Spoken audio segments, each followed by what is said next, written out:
Mummy એના વાલ નહીં કરે ને તે એ દીકરો તેની જોડે નહીં જાય. આ શું ખોટું?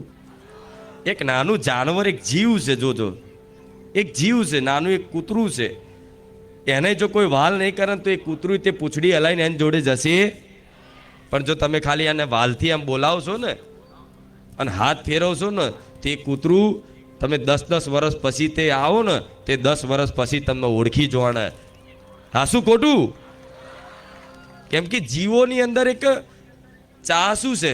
વાલને ભૂખ્યા છે, વાલ જોઈએ છે, પ્રેમ જોઈએ. વાલ મતલબ પ્રેમ જોઈએ છે. એ પ્રેમ તમને સંસારમાં સાચો મળ્યો નથી એટલે તમે પ્રેમના જ ભૂખ્યા છે. ભલે તમે જે કહેતા હોય છે. એકદમ સુખી થઈ જાય ને વ્યક્તિ તો કાલે વ્યક્તિની અંદર અભિમાન આવી જાય ને, આવી જ જાય. અભિમાન હંમેશા માતાજી ભગવાનથી દૂર રાખે. શું રાખે? દૂર રાખે. તો માતા એ જોતી હોય કે આને થોડો તૈયાર કરવા દે. ભલે મારી પર વિશ્વાસ છે, શ્રદ્ધા છે, મને ખૂબ માનસ, મને ખૂબ ચાહસ, મારું નામ લેતા એની આંખો પલળી જાય. હું જોતી હોય મને તમે ખૂબ ચાહો છો, છતાંય તે હું શું જોતી હોય? હું કેમ તમારા કામ ના કરતી હોય? તમને ખબર છે કે માતાજી હાંભળે છે, છતાંય કામ નહીં કરતી. તો એટલે ના કરતી હું તમને તૈયાર કરું છું. બધી બાજુથી તમારા કોણ પોતાના છે, કોણ પારકા છે, બધી તમને સાચું જ્ઞાન આ જીવનનું આપી દઈશ અને પછી સુખ મળશે. કૃષ્ણ ભગવાનના ભક્ત હતા, ભક્ત માધવદાસ.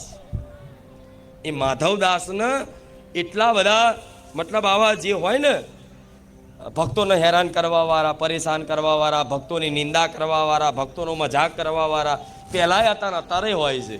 સતાવા વાળા મતલબ દુષ્ટ વિચારધારા વાળા કે ગમે તે અપરાધના કારણે માધવદાસને શું કર્યું?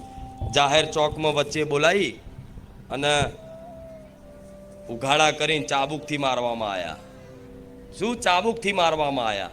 અને એવા ચાબુક મારે કે મારવા વાળાને દયા આવી જઈ. મારવા વાળાને દયા આવી જાય કે હવે બસ.